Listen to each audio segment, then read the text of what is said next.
오늘부터 4주간 이제 사사기 말씀을 나누게 되는데요. 이제 다음 주부터 이제 담임 목사님께서 이제 더 잘 자세하게 전해 주실 겁니다. 오늘 첫 시간이 이제 개요입니다. 개요 내용들이 그 교재에 나와 있어서 사사기 개요 간단하게 설명을 드리고 또 오늘 말씀을 좀 나누고자 합니다. 여러분, 사사라는 단어를 들으면 여러분 뭐가 떠오르시나요? 어떤 게 생각나세요? 사사. 뭐 이렇게 막 전쟁 막 잘하는 그런 어떤 영웅들, 뭐 이런 싸움 잘하는 사람들, 혹시 이런 사람들을 생각하고 계시지는 않으십니까? 사사. 원래 사사라는 단어가 되게 낯설고 생소한 단어입니다, 사실은. 근데 이제 원어에서 이 사사라는 단어는 재판을 담당하는 판관을 의미하는 단어입니다. 그래서 공동번역 성경에서는 사사기 뭐 이렇게 쓰지 않고 판관기라고 이 책의 제목을 달아놓기도 했습니다. 이 사사기는 다른 이름으로 하면 이제 판관기입니다. 여러분 나눠드린 가지고 계시는 강의안 보시면 아시겠지만은 판관기, 사사는 그 당시에 재판을 집행하는 사람이었습니다. 사사는 신명기 16장 18절 20절에 보면은 내 하나님 여호와께서 내게 주시는 각 성에서 내 지파를 따라 재판장들과 지도자들을 둘 것이요. 여기서 이 재판장들과 지도자들, 다시 말하면은 이 사사시대의 사사들을 의미한다고 볼 수 있습니다. 그들은 공의로 백성을 재판할 것이니라. 사사들이 해야 되는 일은 뭐였습니까? 공의로 백성을 재판하는 일이었어요. 다시 말하면 하나님의 말씀 앞에 사람들을 세워놓고 그 말씀에 옳은 하나님의 의도가 무엇인지를 알려주는 것들, 그 말씀을 따라 어떻게 살아야 되는지를 가르치는 사람들이 사사였다라고 말할 수 있습니다.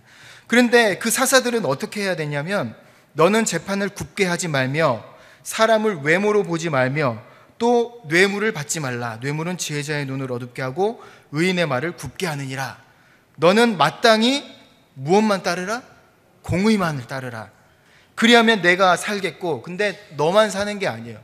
사사 니만 살겠다, 재판관 니만 산다라는 게 아닙니다. 그 재판관이 하나님의 말씀을 바르게 판단하고 바르게 알려주면은 그 말씀대로 살아가는 사람들도 살겠습니까? 죽겠습니까? 당연히 살죠. 너를 통해서 너에게 보내주신 사람들이 살게 된다 라는 의미도 여기 포함되어 있는 것입니다. 그리하면 내가 살겠고 내 하나님 여호와께서 내게 주신 땅을 무엇하리라? 차지하리라. 그렇다면 다시 바꿔서 얘기를 하면 이런 뜻이죠. 하나님의 말씀대로 살아야지만 하나님의 땅을 차지할 수 있다라는 의미가 여기 담겨 있는 겁니다. 또 사사기 2장 16절에 보면 여호와께서 사사들을 세우사 노략자의 손에서 그들을 구원하게 하셨으나 라는 말씀이 있습니다.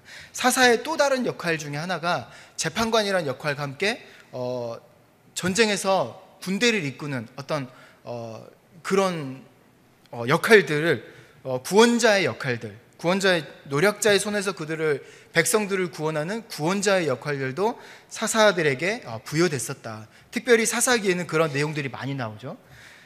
네, 그렇습니다. 그리고 이제 이 사사기의 내용들을 여러분도 잘 아시지만은 가만히 보면은 죄와 압제, 구원이 계속해서 반복되는 어떤 그런 구조들을 가지고 있습니다. 여러분 나눠드린 강의 안에 뒷부분에 참고 자료로 넣어드렸는데요. 사사기의 사이클이라고 해서 이제 표를 만들어 드렸습니다. 이스라엘은 여호수아와 여호수아 뒤에 생존한 장로들이 사는 날 동안 여호와를 섬겼다. 하지만 그 후에 일어난 다른 세대는 여호와를 알지 못하고 여호와께서 이스라엘 위에 행하신 일도 알지 못했다.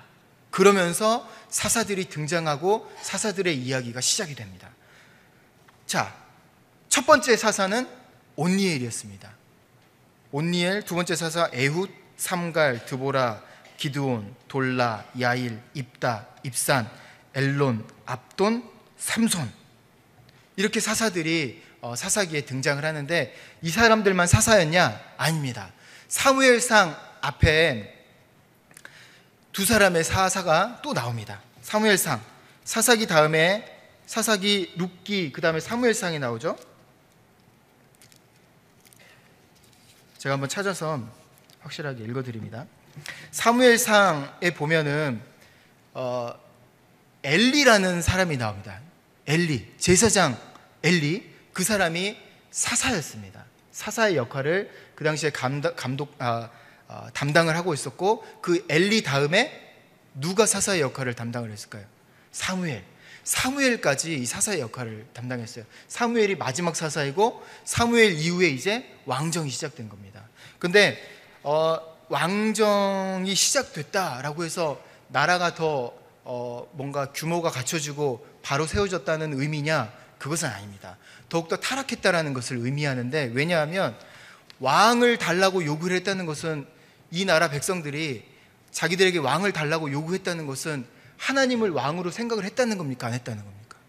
그렇습니다. 하나님을 왕으로 생각을 하지 않았다라는 거예요. 그래서 이 사람들은 더욱더 타락했다, 영적으로는 타락했다라고 볼 수도 있습니다. 이렇게 그 신대원 입시 준비를 할 때 이 사사 이름들을 쭉 외워야 되는데 저는 이름을 잘 못 외우거든요. 그래서 되게 힘들었습니다. 근데 이걸 외우는 방법을 가르쳐주는 그 입시 강사 선생님들이 어떻게 가르쳐 줬냐면, 앞 글자를 따서 외우라고 그러더라고요. 오세 삼득이 돌야 입산 에랍삼 뭐 이렇게 해서 여러분도 한번 그렇게 외워보시면 빠르게 좀 외울 수 있어요. 그래서 일단은 이런 사사들이 여기 등장하고 있는데, 이 내용들이 어떻게 반복이 되냐면 첫 번째는 이스라엘 백성이, 이제 참고해서 보세요. 이스라엘 백성이 하나님 보시기에 악을 행합니다. 하나님 보시기에 악을 행해요. 그리고 하나님의 분노가 일어나죠. 그래서 그 결과로 하나님께서 이스라엘 백성을 보호하시던 손을 걷어버리시는 거예요. 그러면 이방 나라가 쳐들어와요.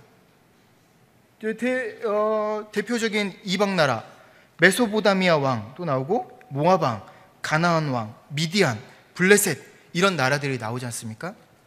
이런 나라의 왕들이 군대를 이끌고 이스라엘을 침략을 하는 거죠. 사사기 2장 10절부터 3장 5절까지의 이제 내용들이 나오는데, 이스라엘의 죄가 이 부분에 나옵니다. 하나님께서 분노하시는 이스라엘의 죄는 뭐냐면 우상 숭배와 자폰입니다. 가나안 족속들을 이 사람들이 쫓아내지 못해요. 왜 쫓아내지 못하냐면 힘이 없어서 쫓아내지 못한 것이 아닙니다. 자신들이 그 사람들을 가만히 놓고 보니까 종으로도 부릴 수 있고, 또 교류하다 보니까 돈도 벌고, 그러다 보니까 이 사람들을 내버려 두는 겁니다. 자신들의 욕심 때문에 쫓아내지 못하는 거예요. 하나님께서는 어떻게 하라고 그랬습니까? 완전히 쫓아내라고 그랬고 진멸하라고 그랬는데, 이스라엘 백성들은 자신의 탐욕을 따라서 이 사람들을 쫓아내지 않는 것입니다. 가나안 족속들을 쫓아내지 못해요. 오히려 자신들이 이방 세력에 그래서 떨어지게 되는데, 그 사람들의 딸들과 자신들의 아들들을 결혼을 시켜요. 그런데 이것은 그저 이제 좋아서 결혼시키는 걸 수도 있지만, 이것은 어떤 의미가 있냐면, 이 자폰이라는 데 어떤 의미가 있냐면, 그 우상 숭배하는 자들의 그 신앙, 우상 숭배 신앙들을 받아들이는 것을 의미를 하는 거죠. 하나님께서는 이게 너무너무 싫으신 거예요. 왜 싫으실까요? 하나님께서 왜 우상 숭배를 싫어하십니까? 우상을 숭배한다고 해서 그 우상 숭배하는 사람이 영원히 살 수 있습니까? 살 수 없습니다. 하나님 외에는 영생을 줄 수 있는 신이 없어요. 우상 숭배의 끝은 무엇이겠습니까? 죽음이죠. 하나님은 죽음이 싫은 거예요. 우상 숭배하는 것 그 자체가 싫은 것이 아니라, 하나님의 백성이 우상 숭배해서 죽게 되는 것이 너무너무 싫은 거죠. 그래서 하나님께서 우상 숭배를 못하게 하는데, 이 이스라엘 백성들은 이제 가나안 땅에 거주하면서 안정된 삶을 살면서 이제 돈으로 자신들의 삶을 안정화시키고, 그래서 그 사람들과 굳이 싸울 필요가 없는 거죠. 하나님께서는 너무 싫으셨던 거예요. 그리고 이제 이스라엘 백성들이 처음에는 잘 지내다가, 이제 가나안 그 땅에 살던 족속들이 거인족 아닙니까? 더 힘이 세지 않습니까? 그러면 이스라엘을 어떻게 하겠어요? 점점 조여오겠죠. 그리고 이제 지배하기 시작합니다. 그러다 보니까 이제 이스라엘 백성들이 억압당해서 이제 그 이집트에서 당했던, 애굽에서 당했던 그런 정도의 억압은 아닐지 모르지만 어쨌든 그 억압에 의해서 하나님께 부르짖기 시작합니다. 그런데 하나님 살려주십시오라고 부르짖는 것이 아니라 그냥 너무 아파서 아이고 죽겠네 라고 소리 지르는 그런 부르짖음이었습니다. 그런데 하나님께서는 어떻게 합니까? 그 부르짖음을 들어주세요. 그 부르짖음, 아이고 죽겠네, 그 부르짖음을 들으시고 사사를 세우시는 겁니다.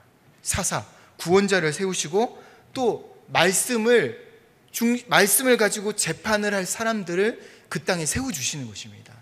그래서 그 사사는 하나님의 영에 의해서 선택되고 능력을 부여받아서 이스라엘 백성을 구원하기도 하고 또 그 땅에서 뭐 몇 년, 몇십 년, 뭐 길게는 80년 이렇게 살면서 하나님의 말씀을 가르쳤겠죠. 그 말씀을 따라서 재판을 했던 겁니다. 그 말씀 따라서 산 동안은 어땠습니까? 그 땅이 평안했다라고 얘기를 하고 있어요. 사사의 통치하는 기간, 그 기간 동안에는 원수가 항복하고 사사가 통치하는 기간 동안에는 그 땅에 평화가 있었습니다. 이 사사기의 특징을 또 한번 살펴보면 사사기가 여러분 순환이나 어떤 반복의 구조가 아니에요. 가만히 보면은 여기서 좀 어려운 말을 썼는데 나선형 하강 구조라는 이 구조를 가지고 있습니다. 이 말은 뭐냐면 백성의 타락은 계속해서 반복되는데 그냥 똑같은 죄가 반복되게 되는 것이 아니라 죄가 반복될수록 더 죄의 강도가 강해지고 있는 것을 우리가 발견하게 됩니다. 그리고 각 주기에 그 반복되는 주기에 그 등장하는 사사들, 그 사사들의 어떤 자질이라든지 지도력이라든지 이런 것들을 살펴보면 점점 더 사람들이 그 사사의 어떤 사사를 따르지를 않아요. 처음에는 그 대단한 영웅이 등장을 해요. 온니엘이나 에훗 같은 영웅들이 등장해가지고 구원을 하잖아요. 와 하다가 점점 와 소리가 작아지는 거죠. 말하자면 그 지도력이 점점 더 이렇게 하락하고 있음을 이 사사기 전체를 쭉 읽어보면 느끼실 수 있습니다. 그런 것들을 생각하고 읽어보시면 느끼실 수 있어요. 이거는 무슨 말입니까? 사람들이 마치 이런 거죠. 늪에 빠졌어요. 늪에 빠져서 빠져나오려고 허우적거립니다. 허우적거릴수록 어떻게 됩니까? 점점 더 빠져들죠. 점점 더 빠져들수록 사람은 어떻게 합니까? 더 허우적거리죠. 마치 그런 모습들을 우리가 생각해 볼 수 있을 것 같습니다.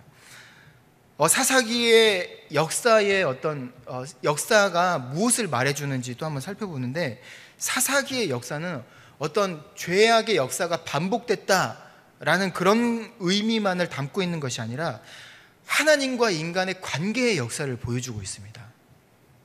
하나님께서 이스라엘과 맺고 있는 관계는 어떤 관계였냐면 조건적이면서 무조건적인 관계였어요.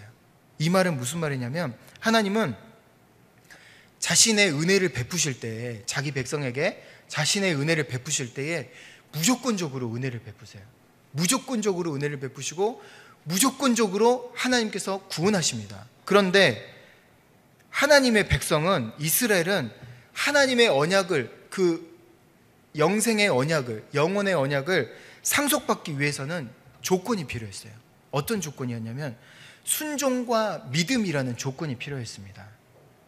이게 이제 조건적이자 무조건적인 하나님과 인간의 관계라고 전문가들이 이야기를 합니다. 이제 우리가 이런 관점에서 본문을 좀 탐구해 보는데요. 세 가지 부분으로 나눠서 탐구합니다. 첫 번째는 하나님의 백성이 우상 숭배를 합니다. 하나님의 백성이 우상 숭배하는데 그 우상 숭배하는 하나님의 백성을 하나님께서 연단을 하세요. 불순종하는 하나님의 백성을 연단을 하세요. 근데 그 연단이 끝이냐 아니면은 하나님이 심판 내리는 것이 끝이냐 그게 아닙니다. 하나님의 끝은 구원이라는 것을 우리가 좀 생각을 해볼 건데요. 먼저 첫 번째로 하나님의 백성의 우상 숭배 원인을 세 가지로 한번 찾아보았습니다. 첫 번째 원인은 믿음에 대한 교만 때문이었습니다. 여호수아 24장 16절, 지난주에 말씀 여러분이 읽으셨었는데 여호수아 24장 16절과 26절 말씀을 보면 우리가 결단코 여호와를 버리고 다른 신들을 섬기기를 하지 아니하오리니 라고 아주 당당하게 힘차게 이스라엘 백성이 이제 막 땅 분배를 끝마친 이제 여호수아가 죽기 직전에 있는 이스라엘 백성들이 결단코 우리가 여호와를 버리지 아니하겠다라고 말을 했습니다. 그리고 24장 21절에 또 한 번 반복하는데 아니니이다 우리가 여호와를 섬기겠나이다 두 번이나 이렇게 이야기를 해요. 우리가 정말로 우리의 믿음을 버리지 않을 수 있다. 나는 할 수 있다. 나는 그렇게 할 거다 라고 이스라엘 백성들이 얘기를 합니다. 그런데 이 사람들의 이 말이 여러분 어떤 힘으로 이 말을 하고 있는 것 같습니까? 정말로 하나님을 믿는 믿음으로 하나님의 능력을 의지하는 그 능력을 힘입어서 이런 믿음의 고백을 하고 있는 것처럼 여러분 느껴지십니까? 이스라엘 백성이 정말로 그랬다면 이런 타락이 없었겠죠. 하지만 이스라엘 백성들은 자신들이 결단코 이 믿음을 지키겠다고, 누구 힘으로? 자기 힘으로 지키겠다고 얘기를 하고 있었던 거예요. 믿음에 대한 교만함이 있었어요. 내가 정말 하나님 믿는데 나 이걸 반드시 지켜내겠다. 난 할 수 있다. 근데 하나님 믿음을 주시는 분이 누구십니까? 하나님이시죠. 그럼 믿음을 지킬 때 누구가 내 힘으로 하나님께서 내가 믿음을 주는데 너는 네 힘으로 그거 잘 관수해라, 다스려라 라고 주시는 게 아니에요. 믿음을 주시는 이유는 나와 함께 가자. 네가 나와 함께 가자. 내가 너를 도와주겠다. 그런 의미로 믿음을 주시는 것이지 네 잘 간수해라고 주시는 게 아니라는 거죠. 그 교만이 있었다는 겁니다. 두 번째 원인은 말씀에 대한 불순종 때문입니다. 사사기 2장 2절을 보면 너희는 이 땅의 주민과 언약을 맺지 말며 그들의 제단을 헐라 하였거늘 너희가 내 목소리를 듣지 아니하였으니 어찌하여 그리하였느냐 라고 말씀하고 있습니다. 이스라엘 백성들이 말씀에 대해서 불순종했습니다. 아까도 말씀드렸지만 무엇 때문에 불순종했습니까? 자기 탐욕 때문에 불순종했던 겁니다. 하나님보다 자기 탐욕이 우선이었던 거예요. 그래서 우상 숭배에 빠지게 되는 겁니다.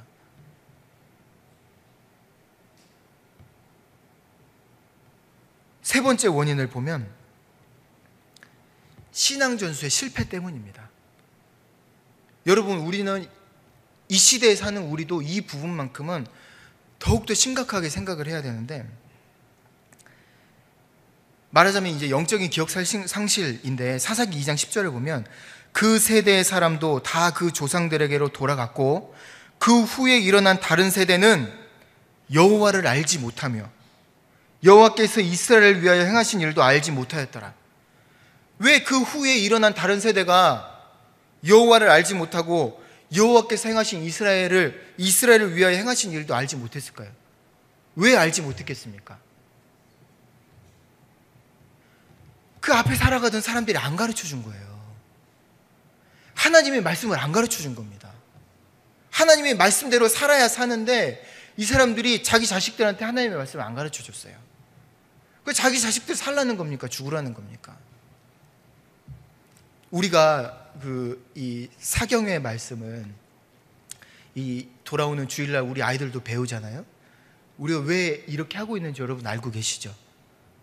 우리가 말씀을 전수하자는 의미가 이 수요사경회 우리의 모임에 담긴 의미입니다. 우리가 이 말씀 잘 듣고 잘 기억해서 우리 다음 세대에 말씀을 전하자. 왜 전해야 됩니까? 우리 아이들 살아야 되거든요. 가정에 돌아가서 우리 부모님들 이 말씀 듣고 자식들하고 이 말씀 가지고 이야기 나눠야 됩니다. 왜 그래야 됩니까? 왜 그래야 됩니까? 아이들 살아야 되니까요. 말씀이 아니면 살 방법이 없습니다. 정말로. 말씀 떠나면 결국 우상숭배하게 되는데 탐욕을 따라 살아가게 되는데 그러면 그 아이들 어떻게 되겠습니까? 하나님 앞에서 마지막 때 어떻게 되겠습니까? 우리가 정말 이 말씀을 정말 잘 이 시간을 소중하게 생각해야 하고 또 이 시간 함께하지 못하는 이들에게 이 수요사경회 말씀 영상 홈페이지 있잖아요. 그 링크를 열심히 보내줘야 되는 이유가 바로 그것 때문입니다. 그것도 우리의 사역이에요, 사역. 사사기 21장 25절. 그때 이스라엘에 왕이 없으므로. 대단히 충격적인 말씀입니다, 이거는. 그때에 이스라엘에 왕이 없으므로 사람이 각기 자기 소견에 옳은 대로 행하였더라. 사람이 자기 생각에 옳은 대로 행한다고 해서 하나님 나라에 이룰 수 있습니까? 없습니다. 정말로 없습니다. 하나님 말씀대로 행해야만 하나님 나라에 이룰 수 있어요. 그때 정말로 이스라엘에 왕이 없었습니까? 하나님이 왕이신데 이스라엘 사람들은 하나님이 왕이시라는 사실을 모르고 있었던 거예요. 왜 몰랐을까요? 아버지 어머니가 안 가르쳐 줬거든요.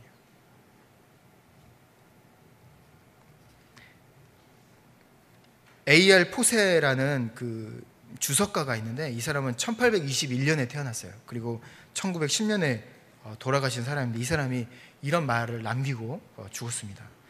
우리는 세상 속에 있는 것으로 파괴되는 것이 아니라 우리 안에 있으려고 하는 세상에게 시달려서 멸망하는 것입니다. 마치 배가 물속에 있어서가 아니라 물이 배 안에 들어와서 침몰하는 것처럼 말입니다. 이스라엘 백성들은 가나안 이방 사람들, 우상 숭배하는 사람들이 자기들 안에 있는 것, 자기들 안에 머무는 것, 우상이 그들의 마음속에 머무는 것들을 용납하고 살았던 거예요. 근데 그것 때문에 이 사람들이 침몰한 겁니다. 배가 침몰하는 것처럼. 하나님께서는 왜 우상을 우리 마음속에 두지 말라고 하느냐면 바로 이런 이유 때문인 거예요. 그러니까 배에 그러니까 밀려 들어온 그 바닷물 같은 것이 우상입니다. 우리를 물속에 잠기게 하고 물속에 이제 빠져들게 하는 것, 그것이 바로 우상숭배. 하나님의 말씀을 따르지 않고 탐욕을 따라 사는 것들, 그런 마음들, 그러한 삶들. 우리는 정말로 이런 삶들을 경계하고 살아야겠습니다. 그런데 하나님께서는 이 우상 숭배에 빠진 이스라엘 백성들을 내버려 두시느냐? 아이고 안 볼란다 그러면서 눈 가리고 이제 모른 척 해버리시느냐? 그게 아닙니다. 하나님께서는 그 우상 숭배를 통해서 이 사람들이 우상 숭배를 하면서 자신들이 힘들어서 그러니까 외부의 가나안인들의 그 공격 때문에, 위협 때문에 힘들어서 아이고 힘들어라고 소리 지르는 것도 있지만, 그 사람들의 어떤 육신의 어떤 소리 지르는 그런 소리를 들으신 것뿐만 아니라 그들의 영혼의 부르짖음을 하나님께서 들으신 겁니다. 그들의 영혼이 피폐해져 가고, 하나님의 백성인데, 하나님을 알던 사람들, 하나님의 백성들의 영혼이 우상으로 인해서 피폐해져 가면서 살려주세요라고 소리 지르는 그 영혼의 소리를 하나님이 들으시는 거예요. 그리고 그 불순종을 하나님께서 연단을 하십니다. 왜 연단을 하실까요? 다시 우상에게로 돌이키지 않게 하기 위해서, 다시 하나님의 백성 삼아서 하나님과 함께 행하는 주의 백성 삼기 위해서 연단을 하시는데, 레위기 26장 1절에서 46절 말씀을 여러분 꼭 한번 읽어보시기 바랍니다. 그 중에서 중요한 말씀만, 핵심이 되는 말씀만 좀 뽑아서 줄거리로 말씀을 드립니다. 너희가 내 규례와 계명을 준행하면 내가 그 땅에 평화를 줄 것인즉 나는 너희 중에 행하여 너희의 하나님이 되고 너희는 내 백성이 될 것이니라. 그러나 너희가 내게 청종하지 아니하며 내 언약을 배반할진대. 레위기를 쓸 때 하나님께서 이미 알고 계셨어요. 이스라엘 백성들이 배반할 거라는 것을. 배반할진대 이런 일을 당하여도 너희가 내게로 돌아오지 아니하고 내게 대항할진대. 이런 일이라는 것은 그러니까 하나님께 배반해서 이제 심판을 당하는 것을 말합니다. 그런 일을 당하여도 너희가 내게로 돌아오지 아니하고 내게 대항할진대 내가 그들을 하지만 내버리지 아니하며 미워하지 아니하며 아주 멸하지 아니하고 그들과 맺은 내 언약을 폐하지 아니하리니 나는 여호와 그들의 하나님이 됨이니라. 하나님께서 연단을 하시는 겁니다. 내버리시려고, 죽여버리시려고 심판하시는 것이 아니라 그들의 하나님이 되기 위해서 연단을 하시는 거예요. 출애굽기 20장 5절, 나 내 하나님 여호와는 질투하는 하나님인즉 이라고 기록되어 있습니다. 하나님께서 왜 질투하실까요? 이 질투는 어떤 인간의 질투, 그런 미운 마음, 그런 질투를 의미하는 게 아닙니다. 이 질투는 아까도 말씀드렸지만 정말 사랑에서 시작된 질투예요. 어떤 사랑이냐면, 내가 사랑하는 나의 백성이 죽음을 향해 달려가는데 이 사람이 우상 숭배의 끝이 죽음이라는 것을 모르고 거기로 달려가는 거예요. 그게 너무 화가 나고 싫은 거죠. 이 자기 백성을 싫어하는, 미워하는 그런 질투가 아니라 우상 숭배에 대한 질투를 얘기를 하는 겁니다. 다시 바꿔서 말하면 나의 백성이 살기를 바라는 마음이 그 질투 가운데 담겨 있다는 겁니다. 나의 백성이 죽지 않고 내가 마지막 때에 분명히 나는 심판을 할 건데 그때 나의 백성이 나의 반대편에 서 있지 않기를 바라는 마음, 그게 질투하는 하나님의 마음입니다. 그래서 하나님께서는 연단을 하시는 거예요. 근데 하나님께서는 이 죄에 대해서 진노하는 방식이 두 가지가 있습니다. 첫 번째는 수동적인 방식이고 두 번째는 능동적인 방식인데, 이 수동적인 방식은 죄의 결과에 대해서 직접적인 체험을 인간이 하도록 내버려 두시는 거죠. 그래서 죄의 결과가 이것이구나 그걸 깨닫고 돌아오게 되는 겁니다. 사사기 2장 14절에 보면 노략하는 자의 손에 넘겨주사 그들이 노략을 당하게 하시는 거죠. 그 다음에 로마서 1장 24절, 그들을 마음의 정욕대로 내버려 두사, 그래서 사람들이 그 정욕대로 살다가 공허함을 발견하게 되는 거죠.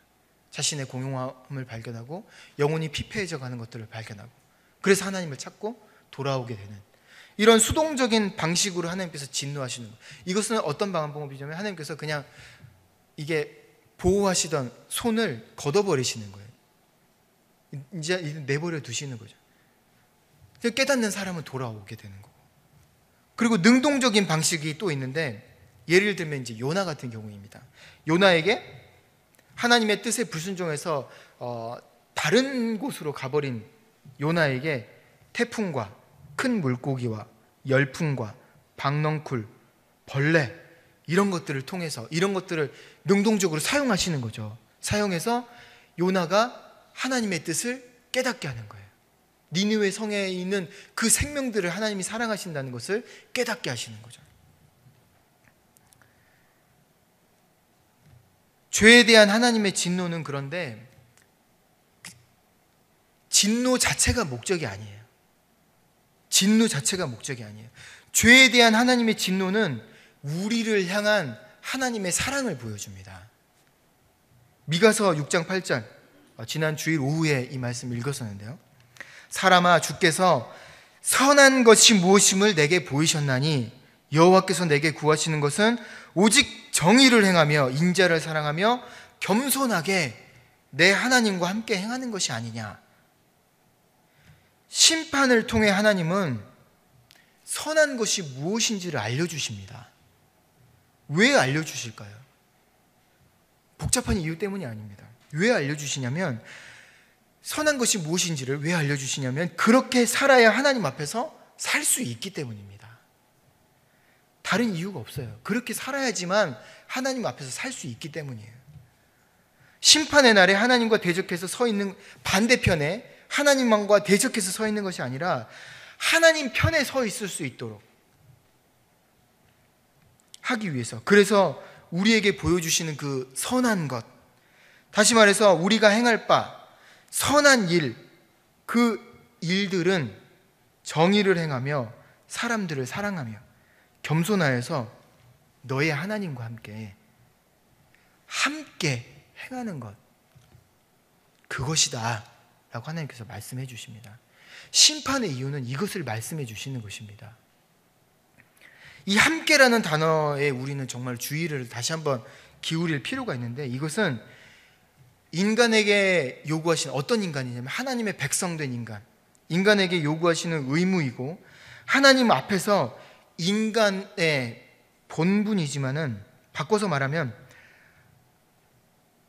이 우리와 함께 행하신다라는 것, 이것을 바꿔서 말하면 하나님 또한 정의를 행하고 사람을 사랑하고 우리의 통치자가 되어서 우리와 함께 행하시는 분이다 라는 거죠. 우리에게 너 정의 행해, 너 사랑해 라고 말하시는 분이 아니라 우리와 함께 이 땅 가운데서 정의를 행하고 우리와 함께 사랑하시는 분이 누구시다?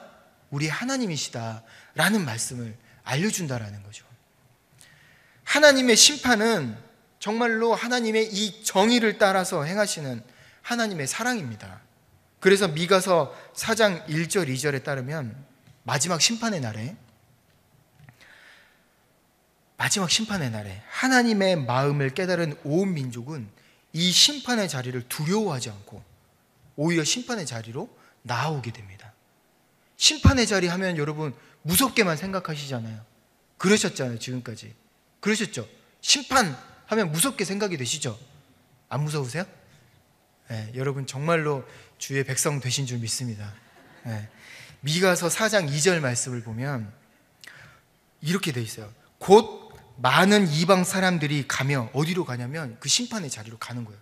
많은 이방 사람들이 가며 이르기를, 오늘 예배 기원 말씀으로 정대원 목사님이 읽어주신 말씀이에요. 정말 신기하게 이 말씀을 제가 요청한 말씀 절대 아닙니다. 오라, 우리가 여호와의 산에 올라가서 야곱의 하나님의 전에 이르자. 그가 그의 도를 가지고 우리에게 가르치실 것이니라. 심판의 자리인데, 심판의 자리가 심판을 하는 자리인데 어떤 자리냐면 하나님께서 그의 도를 가르치시는 자리란 말씀입니다. 우리가 그의 길로 행하리라. 그 말씀을 듣고 우리가 그의 길로 행하리라 하리니 이는 율법이 시온에서부터 나올 것이요 여호와의 말씀이 예루살렘에서부터 나올 것임이니라. 심판의 자리는 다시 말하면 하나님의 말씀이 선포되는 자리예요. 그 자리는 어떤 자리냐면 가르침의 자리입니다. 그 자리는 만민과 만물을 향한 하나님의 사랑을 보여주는 자리라는 겁니다. 두려워할 필요가 없어요. 심판의 자리를. 오히려 우리는 그 심판의 자리로 나아가야 돼요. 다시 말하면 지금 이 자리가, 하나님의 말씀이 선포되는 이 자리가 심판의 자리예요. 여러분은 나아오신 거예요. 지금 심판의 말씀을 들으러. 그 말씀이 어떤 말씀입니까? 여호와의 도를 행하는 말씀이니까요. 그런데 그 자리가 바로 어떤 자리냐면 십자가의 자리예요. 다른 자리가 아니라, 그냥 예배당 이 앞에 이 자리가 아니라 십자가의 자리입니다. 마가복음 15장 37절에서 예수께서 큰 소리를 지르고 숨지시니라 라고 기록되어 있습니다. 우리가 나아가야 되는 자리가 바로 그 자리입니다. 예수님께서 십자가에서 죽으신 이유가 바로 무엇 때문입니까? 자기 백성을 사랑하신 그 사랑 때문이었습니다. 스스로 헤어나올 수 없는 그 죽음의 웅덩이에서 신음하며 아파하는 자기 백성을 긍휼히 여기셨기 때문입니다. 여기서 이 숨지시니라 라는 이 단어, 마가복음 15장 37절에 숨지시니라로 그 번역된 이 헬라어 엑세푸뉴셴이라는 단어는 살 능력이 없어서 잡혀서 죽임을 당하는 그런 의미가 아닙니다. 이거는 스스로 죽임 당하는 것을, 스스로 죽기를 선택했다라는 의미가 담겨 있어요. 살 능력이 없어서 죽음 당한 게 아니라 스스로 죽음을 선택을 하신 거라는 거죠. 능력이 하나님께서 스스로 죽으심으로 자기 백성을 구원하셨다라는 말씀입니다. 죄에 대한 하나님의 진노는 우리를 향한 하나님의 큰 사랑을 보여줍니다. 그 사랑으로 우리가 살았는데 우리에게 그 사랑을 보여주셨지 않습니까? 보여주신 또 하나의 이유를 생각해 보면 그 사랑의 삶을 또한 우리도 하나님과 함께 행하며 사는 것이 참으로 하나님의 백성된 인간의 본분이기 때문입니다. 그래서 그리스도인의 사랑의 삶은 세상을 하나님의 말씀 앞에 세우는 그 심판의 삶이라고도 할 수 있습니다. 말씀의 삶이, 사랑의 삶이. 이제 세 번째로 우리가 이제 살펴볼 건데, 그래서 우리가 오해하지 말아야 할 사실은 하나님의 마지막 단계는 심판이 아니라 뭐다? 구원이다라는 겁니다. 하나님의 마지막 단계는 심판이 아니에요. 구원이 최종적인 목적입니다. 미가서 7장 9절, 오늘 미가서 말씀을 자주 보는데 미가서 7장 9절을 보면 내가 여호와께 범죄하였으니 그의 진노를 당하려니와 연단의 진노를 당하려니와 마침내 주께서 나를 위하여 논쟁하시고 심판하시며 주께서 나를 인도하사 광명에 이르게 하시리니 내가 그의 공의를 보리로다. 마침내는 하나님의 구원하심을 보는 것이 하나님의 최종적인 목적이라는 말씀입니다. 구원하시기 위해서 하나님은 무엇 하시느냐? 들으세요. 뭘 들으실까요? 출애굽기 2장 24절 말씀. 하나님이 그들의 고통 소리를 들으시고, 애굽에서 하나님은 그들의 부르짖음을 들으셨어요. 아이고 죽겠네 그 목소리를 들으셨어요. 육신의 힘든 목소리뿐만 아니라 그 영혼이 죽어가는 그 목소리를 들으셨단 말씀입니다. 사사기 2장 18절에 이는 그들이 대적에게 압박과 괴롭게 함을 받아 슬피 부르짖음으로 여호와께서 뜻을 돌이키셨거늘. 왜 하나님께서 그 뜻을 돌이키셨냐면 하나님께서 기억하셨기 때문이에요. 뭘 기억하셨을까요? 출애굽기 6장 5절 말씀. 이스라엘 자손의 신음소리를 내가 듣고 나의 언약을 기억하노라. 뭘 기억해요? 하나님의 언약. 어떤 언약입니까?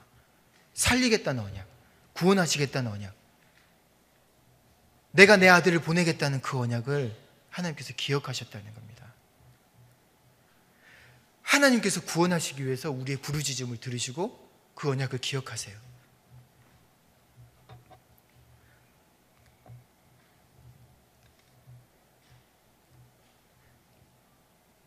우리가 부르짖어야 하는 이유가 이제 여기에 있습니다.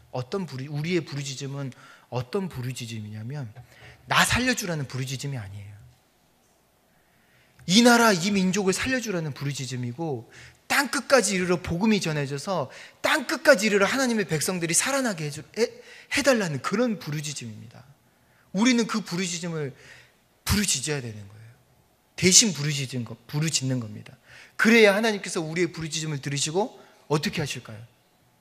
뭘 하시겠습니까? 기억을 하시는 거예요.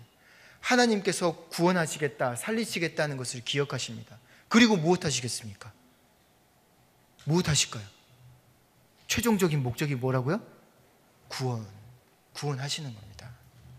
여러분의 기도는 그렇게 사용되는 거고 우리의 삶은 그렇게 쓰이는 겁니다, 여러분. 그래서 하나님께서 누구를 보내주셨어요? 예수 그리스도를 이 땅에 보내주셨지 않습니까? 우리가 믿는 그 예수 그리스도. 제 친구 어머니가 그냥 우스갯소리인데요. 도를 아십니까? 하는 사람이 집에 찾아왔을 때요. 초인종을 누르면서 도를 아십니까? 그랬더니 압니다. 그랬대요. 아니 정말로 도를 아시냐고. 한 번도 못 들어보셨을 텐데 우리가 말씀드리는 도는 다릅니다. 한번 들어보세요. 그랬더니 예수 그리스도 도입니다 라고 말씀하셨다고 그러더라고요. 정말로 여러분 우리가 알고 있는 그 생명의 길, 진리의 길, 예수 그리스도를 우리에게 보내주신 그 은혜를 여러분 기억하시길 바랍니다. 그런데 그것은 나를 위해서만 보내주신 게 아니라 나를 통해서 세상을 구원하기 위해서, 내가 예수 믿는 나와 함께, 나를 통해서라기보다는 예수를 믿는 나와 함께 이 땅 가운데서 예수 그리스도 그 구원의 도를 이 땅 가운데 펼치고 하나님 나라를 이 땅에, 하나님의 뜻을 이 땅에 이루어 가시기 위해서 예수 그리스도는 그래서 오신 겁니다.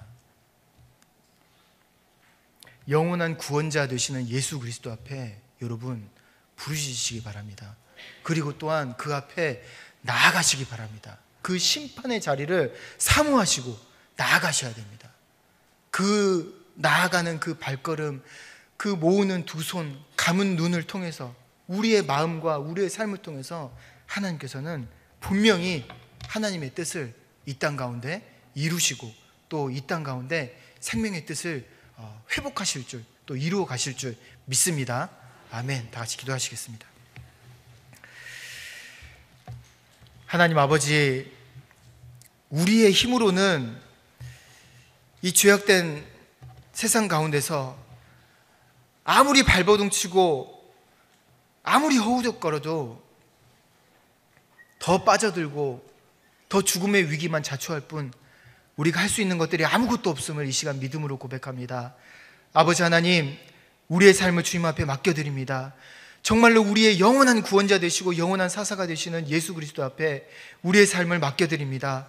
아버지 하나님, 우리의 삶을 받아주시고 우리를 긍휼히 여기셔서 우리를 구원하여 주신 감사드리는데, 정말로 우리 구원받은 자의 삶을 우리가 살아갈 수 있게 해주시고 우리의 삶을 통하여서 땅끝까지 이르러 복음이 전해지며 하나님의 나라가 회복될 수 있도록 주님 은혜 베푸시고 또한 저희들의 삶을 사용하여 주시옵소서. 예수님의 이름으로 기도드립니다. 아멘.